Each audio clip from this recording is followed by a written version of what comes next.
ಗುರುಜಿ, ವಾಸ್ತುವಿನ ವಿಶೇಷ ಮಾಹಿತಿಯನ್ನ ನೀವು ನೀಡ್ತೀರಾ ನಮ್ಮ ಶಿವಂ ವಾಸ್ತು ವಿಭಾಗದಲ್ಲಿ.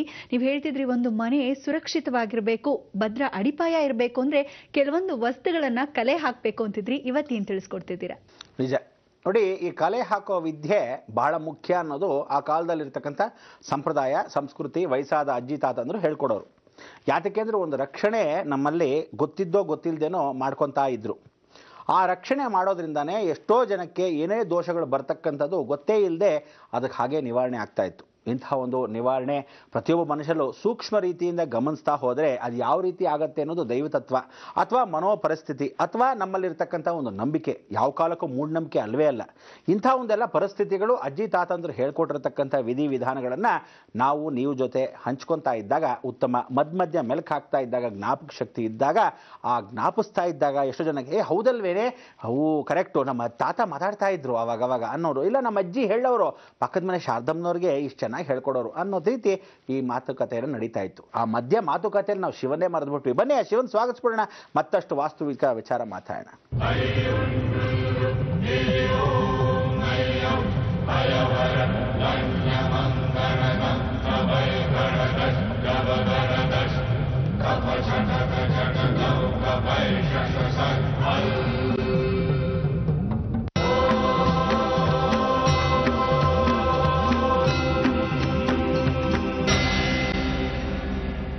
ನೋಡಿದ್ರೆ ಎಷ್ಟು ಸಂತೋಷ.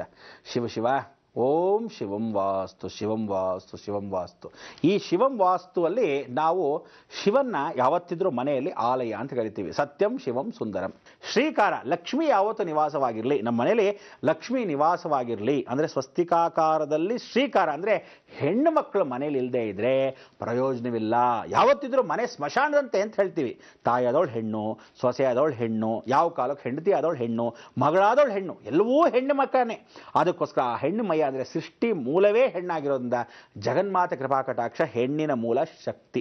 ಆ ಶಕ್ತಿ ಮನೆಯಲ್ಲಿ ಇರಬೇಕಾದ್ರೆ ಗಲಗಲ ಅಂತ ಓಡಾಡ್ತಾ ಇರಬೇಕು. ಬಳೆ ಕೈ ತುಂಬ ಹಾಕ್ಕೊಂಡು, ಆ ಕಾಲು ಗೆಜ್ಜೆ ಹಾಕ್ಕೊಂಡು, ನಾದ ಘಮ ಘಮ ಘಮ ಅಂತ ಇರ್ತಕ್ಕಂಥ ಅಡಿಗೆಗಳು, ಆ ಸುವಾಸನೆಯಲ್ಲಿ ಆಡ್ತಕ್ಕಂಥ ಓಡಾಟ, ಅಂದರೆ ಅವಳು ಹೂ ಮುಡ್ಕೊಂಡಿದ್ರೆ ಆ ವಾಸ, ಇದೆಲ್ಲ ಸುಗಂಧ ಪರಿಮಳವಾಗಿರ್ತಕ್ಕಂಥ ಮನೆ, ಕುಟುಂಬ, ಕುಟೀರದಲ್ಲಿ ವಾಸವಾಗಿರ್ತಕ್ಕಂಥ ಪುಟ್ಟ ಗುಡಿಸ್ಲಾಗ್ಲಿ, ದೊಡ್ಡ ಅರಮನೆ ಇರಲಿ, ಸುಖ ಇರಬೇಕು, ಶಾಂತಿ ಇರಬೇಕು, ನೆಮ್ಮದಿ ಇರಬೇಕು, ವಾತಾವರಣ ಇರಬೇಕು.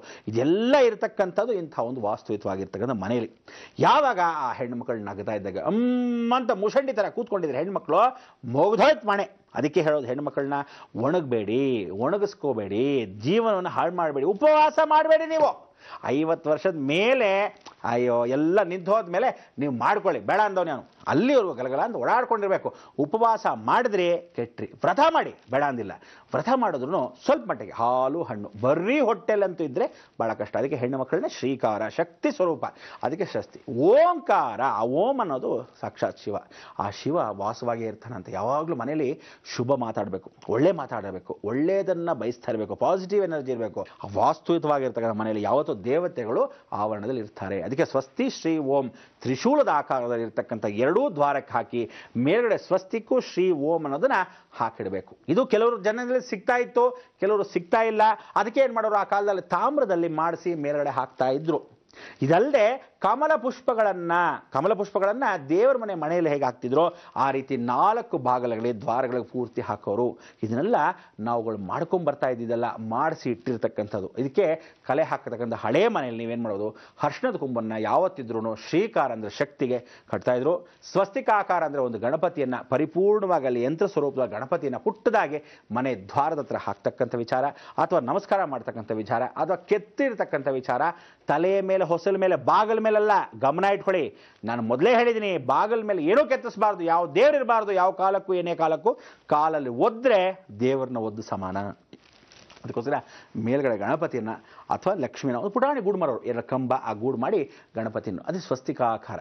ಶ್ರೀಕಾರಕ್ಕೆ ಅರ್ಶಿಣದ ಕೊಂಬು, ಅದು ಕಟ್ಟಿಬಿಟ್ಟು ಅದಕ್ಕೆ ಚಿಕ್ಕದಾಗಿ ಒಂದು ದಾರವನ್ನು ಕಟ್ಟಿಡು. ಓಂಕಾರ ಅಂದರೆ ಅರ್ಶಿಣ ಕುಂಕುಮವನ್ನು ಯಾವತ್ತಿದ್ರೂ ತುಳಸಿಗೆ ಅಥವಾ ಮನೆ ಬಾಗಿಲಿಗೆ, ಹೊಸಲಿಗೆ ದಿನನಿತ್ಯ ಹಚ್ತಾ ಇರ್ತೀವೋ ಅಷ್ಟು ಜನ ಆ ಓಂಕಾರ ನಾದ ಮನೆಯಲ್ಲಿ ಮೊಳಗ್ತಾ ಇರುತ್ತೆ. ಇದು ಬಹಳ ಸತ್ಯವಾಗಿರ್ತಕ್ಕಂಥ ವಿಚಾರ. ಇದೆಲ್ಲರ ಜೊತೆಗೆ ನಾವು ಹಾಕಿರ್ತಕ್ಕಂಥ ಹಸು ಮೂಗ್ದಾರ, ಮೇಲ್ಗಡೆ ದೃಷ್ಟಿ ಬೊಂಬೆ, ಕುದುರೆ ಲಾಳ, ವಿಶೇಷವಾಗಿ ಹಳೆ ಹೆಣದ ಕಾಸು ಆ ಹಿತ್ತಲುಗಡೆ ಹೋಗ್ತಕ್ಕಂಥ ಬಾಗಿಲಿಗೆ, ಇಷ್ಟೆಲ್ಲ ಆದಮೇಲೆ ಒಂದು ಮುಖ್ಯವಾಗಿರ್ತಕ್ಕಂಥ ಒಂದು ಮಳೆ. ಆ ಮಳೆ ಎರಡು ಇಟ್ಕೋಬೇಕು. ಎಲ್ಲಿರುತ್ತದೋ ಆ ಮಳೆ ಅಂದರೆ, ಈ ಮಳೆಯನ್ನು ಯಾವುದಾದ್ರೂ ಹೋಮದಲ್ಲಿ ನಾವು ಸಾಧಾರಣವಾಗಿ ಒಂದು ಹೋಮ ಮಾಡಬೇಕಾದ್ರೆ ಎಲ್ಲ ಚಕ್ಕೆಗಳು ಮರಗಳು ಹೋಮಗಳಿಗೆ ಹಾಕ್ತಕ್ಕಂಥ ವಿಧಿವಿಧಾನ. ಈ ಹೋಮಕ್ಕೆ ಹಾಕಿದಾಗ ರಕ್ಷೆ ಇರುತ್ತೆ. ಒಂದು ಗಣಪತಿ ಹೋಮ ಮಾಡಿದ್ವಾ, ಆ ರಕ್ಷೆಯನ್ನು ಹೋಮದ ಪರಿಪೂರ್ಣವಾಗಿ ಮಾಡ್ಕೋಬೇಕು. ಎಲ್ಲರೂ ಏನು ಮಾಡ್ತಾರೆ, ಗಣಪತಿ ಹೋಮ ಮಾಡಿಬಿಡಿ, ಸರಿ ಎತ್ಕೊಳ್ಳಿ, ಒಂದು ರಕ್ಷೆ ಕಟ್ಬಿಡಿ, ಒಂದು ಬಟ್ಟೆಯಲ್ಲಿ ಕಟ್ಬಿಡಿ. ಗಟ್ಟೆ ಕಟ್ಟೋದಲ್ರಿ ಅದು. ಅದರ ರಕ್ಷೆಯನ್ನು ಹೇಗೆ ಇಟ್ಕೋಬೇಕು, ಹಣೆಗೆ ಇಟ್ಕೊಳ್ಳೋ ರಕ್ಷಣೆ ವಿಳೆದೆಲೆ ಎತ್ಕೊಂಬರೋದು. ಭಸ್ಮವನ್ನು ಹೋಮ ಮಾಡಿರ್ತಕ್ಕಂಥ ಭಸ್ಮವನ್ನು ಪೂರ್ತಿಯಾಗಿ ಒಂದು ಗಂಟು ಕಟ್ಟಿ ಅರಿಶಿಣದ ಬಟ್ಟೆಯಲ್ಲೇ ಕಟ್ಟಬೇಕು. ಅರಿಶಿಣದ ಬಟ್ಟೆ ಅಂದರೆ ಒಂದು ಬಿಳಿ ಬಟ್ಟೆ ಚೆನ್ನಾಗಿ ಅರಿಶಿಣದಲ್ಲಿ ನೆನೆಸ್ಬಿಟ್ಟು ಚೆನ್ನಾಗಿ ಬೆಳೆದು ಆ ಬಟ್ಟೆಯನ್ನು ಒದ್ದೆ ಮಾಡಿ ಲಕ್ಷಣವಾಗಿ ಹಿಂಗೆ ಹಿಂಡಿ ಆ ಕಡೆ ನೋಡಿದಾಗ ಅರಿಶಿಣದ ಬಟ್ಟೆ ಆಗಿರುತ್ತೆ. ಆ ಅರಿಶಿಣದ ಬಟ್ಟೆಯಲ್ಲಿ ಸ್ವಲ್ಪ ಮಟ್ಟಿಗೆ ಅರಿಶಿಣ ಕುಂಕುಮ ಹಾಕಿ ಈ ನಾವು ಇರ್ತಕ್ಕಂಥ ಪೂಜೆ ವಿಧಾನ ಮಾಡಿರ್ತಕ್ಕಂಥ ಹೋಮದ ಒಂದು ಗಣಪತಿ ಹೋಮ ಆಗ್ಬೋದು, ಗಾಯತ್ರಿ ಹೋಮ ಆಗ್ಬೋದು, ಮೃತ್ಯುಂಜಯ ಹೋಮ ಆಗ್ಬೋದು, ರುದ್ರ ಹೋಮ ಆಗ್ಬೋದು, ಯಾವುದೇ ವಿಧವಾದ ದೇವಿ ಹೋಮಗಳಾಗಲಿರ್ಬೋದು, ನವದುರ್ಗಾ ಹೋಮ ಆಗ್ಬೋದು, ಚಂಡಿ ಹೋಮ ಆಗ್ಬೋದು, ಇಂಥ ಹೋಮಗಳದೆಲ್ಲ ಭಸ್ಮವನ್ನು ಅದ್ರೊಳಗೆ ಹಾಕಿ ಒಂದು ಗಂಟನ್ನು ಕಟ್ಟಿ ಲಕ್ಷಣವಾಗಿ ಮೇಲ್ಗಡೆ ಮನೆ ಬಾಗಿಲು ವಾಸಗಳಲ್ಲಿ ಒಳಗೆ ಇಟ್ಕೋಬೇಕು. ಇದು ಯಾವತ್ತಿದು ರಕ್ಷೆ. ಇದನ್ನು ರಕ್ಷೆ ಅಂದರೆ ಏನು ಮಾಡ್ತಾರೆ ಗೊತ್ತಾ, ದೇವಸ್ಥಾನಕ್ಕೆ ಹೋದ ತಕ್ಷಣ ಸ್ವಾಮಿಗಳೇ ಒಂದು ಸ್ವಲ್ಪ ಕೊಡಿ, ಸ್ವಾಮಿಗಳೇ ಒಂದು ಸ್ವಲ್ಪ ಕೊಡಿ. ಅದೇನು ಕೊಡಿ ಅಂದರೆ ಹಿಂಗೆ ಎತ್ಕೊಂಡು ಇಟ್ಕೊಳ್ಳೋದು. ನೀವು ಏನು ಮಾಡ್ತೀರಾ, ಭಾಳ ದೊಡ್ಡ ತಪ್ಪು. ತೀರ್ಥ ಕೊಟ್ಟರೆ ಎತ್ಕೊಂಬಂದು ಡಬ್ಬಿಲಿ ಎತ್ಕೊಂಬರೋದು. ನೋಡಿ, ಯಾವತ್ತಿದ್ರೂ ಕರ್ಮ ಯಾವನು ಹೋಗಿರ್ತಾನೋ ಅವನಿಗೆ ಮಾತ್ರ ಕರ್ಮ. ನೀನು ಮನೆಗೆ ಎತ್ಕೊಂಬಂದ್ರೆ ತೀರ್ಥ ಯಾವ ಕಾಲಕ್ಕೂ ಪ್ರಸಾದ ಅಲ್ವೇ ಅಲ್ಲ. ಯಾವ ತಿಳ್ಕೊಳ್ಳಿ, ಅವನೇ ಸ್ವತಃ ದೇವಸ್ಥಾನಕ್ಕೆ ಬಂದು ಆ ತೀರ್ಥವನ್ನು ಆ ಸ್ಥಳದಲ್ಲಿ ಸ್ವೀಕರಿಸಿದಾಗ ಓಂ ಕೇಶವಾಯ ಸ್ವಾಹ, ಓಂ ನಾರಾಯಣ ಸ್ವಾಹ, ಓಂ ಮಾಧವಾಯ ಸ್ವಾಹ, ಓಂ ಗೋವಿಂದಾಯ ನಮಃ ಅಲ್ಲೇ ಬಿಟ್ಬಿಡ್ಬೇಕು, ಮುಗಿದೋಯ್ತು. ನೀನು ಏನಾದರೂ ಎತ್ಕೊಂಬಂದ್ರೆ ಬಾಟ್ಲಲ್ಲಿ ಹಾಕ್ಸ್ಕೊಂಬಂದ್ರೆ ಏನು ಪ್ರಯೋಜನ ಇಲ್ಲ. ಆದರೆ ಕ್ಷೇತ್ರ ಮಹಿಮೆಯಲ್ಲಿ ಇರ್ತಕ್ಕಂಥ ನೀರುಗಳನ್ನು ತೊಗೊಂಬರೋದು, ತೀರ್ಥಗಳನ್ನ ತರಬಾರ್ದು. ಅದೇ ರೀತಿ ಹೋಮದ ರಕ್ಷೆಗಳನ್ನು ಇಟ್ಕೊಂಡಿರ್ತಕ್ಕಂಥ ಹೋಮದ್ದು ಆವತ್ತೇನು ಇಟ್ಕೊಂಡಿರ್ತಾರೆ ಅಷ್ಟೇ ಮನೆಗೆ ತೊಗೊಂಬರೋದು. ಏನು ಮಾವಿನ ಎಲೆನಂತೆ ವಿಳಿದೆಲೆ ಅಂತೆ ಇರೋ ಬರೋ ಎಲೆಗಳೆಲ್ಲ ಎತ್ಕೊಂಬಂದ್ಬಿಟ್ಟು ಅವ್ನಿಗೆ ರಕ್ಷಣೆ ಇಲ್ಲ, ಅಲ್ಲಿ ಬೇರೆಯವ್ರಿಗೆ ಹಾಕೊಳ್ಳೋದು ಬಿಡುವ, ಹಾಗೆಲ್ಲ ಇಲ್ಲ. ನೀನು ಹೋಮಕ್ಕೆ ಅಟೆಂಡೆಂಟ್ಸ್ ಆಗಿದ್ರೆ, ನೀನು ಹೋಮಕ್ಕೆ ಪೂರ್ತಿ ಕೂತಿದ್ರೆ ಅಂಥವ್ನಿಗೆ ಮಾತ್ರ ಆ ರಕ್ಷೆಯನ್ನು ತೊಗೊಂಬಂದು ಮನೆ ಬಾಗಿಲಿಗೆ ಹಚ್ಚಿ ಸ್ವಲ್ಪ ಮಟ್ಟಿಗೆ ಈ ರಕ್ಷೆಯ ಹೋಮ, ಆ ಹೋಮದ ಭಸ್ಮವನ್ನು ತೊಗೊಂಡು ಗಂಟು ಕಟ್ಟಿ ಮೇಲ್ಗಡೆ ಕಟ್ಟಿದ್ರೆ ಎಷ್ಟು ರಕ್ಷಣೆ ಅಂತೀರ. ಅದಕ್ಕೆ ಹೊಸಲಿಗೆ ರಕ್ಷಣೆ ಬೇಕಾಗಿರ್ತಕ್ಕಂಥದ್ದು ನಾವು ಕಲೆ ಹಾಕಬೇಕಾದ ಹೋಮದ ಭಸ್ಮ. ಅದಕ್ಕೆ ನೀವೇನು ಮಾಡಬೇಕು, ಎಲ್ಲೆಲ್ಲಿ ದೇವಸ್ಥಾನಗಳ ಎಲ್ಲೆಲ್ಲಿ ಮಹಾ ದೇವಾಲಯಗಳಲ್ಲಿ ಹೋಮ ಹವನಗಳು ನಡೆಯುತ್ತೋ ಹೋಗ್ತಾ ಇರಬೇಕು.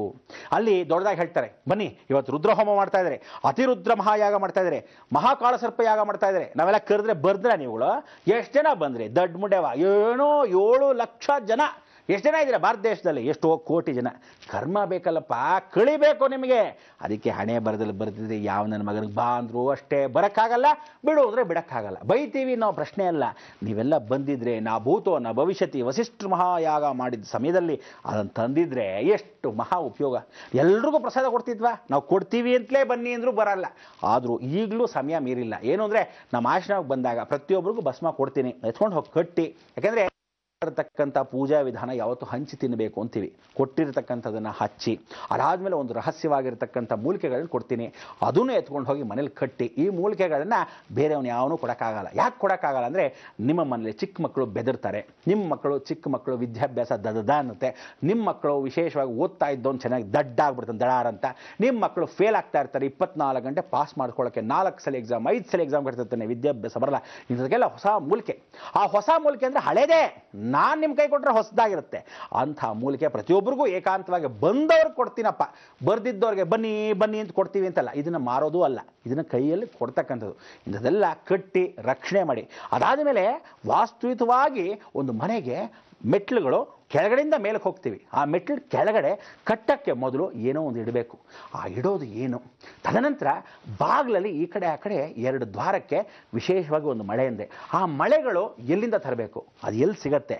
ಸಿಗದೇ ಇದ್ದರೆ ನೀವೇ ಆ 2 ಮಳೆಗಳನ್ನು ಅಂದರೆ ಆಣಿಗಳನ್ನು ಎಲ್ಲಿ ಪೂಜೆ ಪುನಸ್ಕಾರ ಮಾಡಿಸ್ಕೊಂಡು ತಂದು ಅದನ್ನು ಏನು ಮಾಡಬೇಕು. ಅದನ್ನು ಯಾವತ್ತಿದ್ರೂ ಶಾಶ್ವತವಾಗಿ 108 ದಿವಸಗಳ ಕಾಲ ಪೂಜೆಯ ಮನೆಯಲ್ಲಿ ಇಟ್ಟು ತದನಂತರ ಒಂದು ಸ್ಥಳಕ್ಕೆ ಹಾಕಬೇಕು. ಆ ಸ್ಥಳ ಯಾವುದು, ಇದೆಲ್ಲ ನಿಗೂಢ ರಹಸ್ಯ. ಯಾವತ್ತು ಯಾರು ಬಯಲಿಗೆ ತರದೇ ಇರೋದು. ಮೂಲ ರಹಸ್ಯದ ಮಂತ್ರಗಳು ಮಹಾಕಾಳಿ ಸ್ವತಃ ನಾವುಗಳು ಹೇಳ್ತಕ್ಕಂಥ ರಾಮಕೃಷ್ಣ ಪರಮಹಂಸರಿಗೆ ಹೇಳ್ಕೊಟ್ಟಿರೋದು. ಅದನ್ನು ನಿಮ್ಗೆ ಹೇಳ್ಕೊಡ್ತೀನಿ, ಆ ರಹಸ್ಯವನ್ನು ಕೊಡ್ತೀನಿ. ಯಾವಾಗ, ಶಿವಂ ವಾಸ್ತುವಲ್ಲಿ ಮಾತ್ರ ಸಾಧ್ಯ. ನೀವು ಕಾಯ್ತಾ ಇದ್ರೆ ಮಾತ್ರ.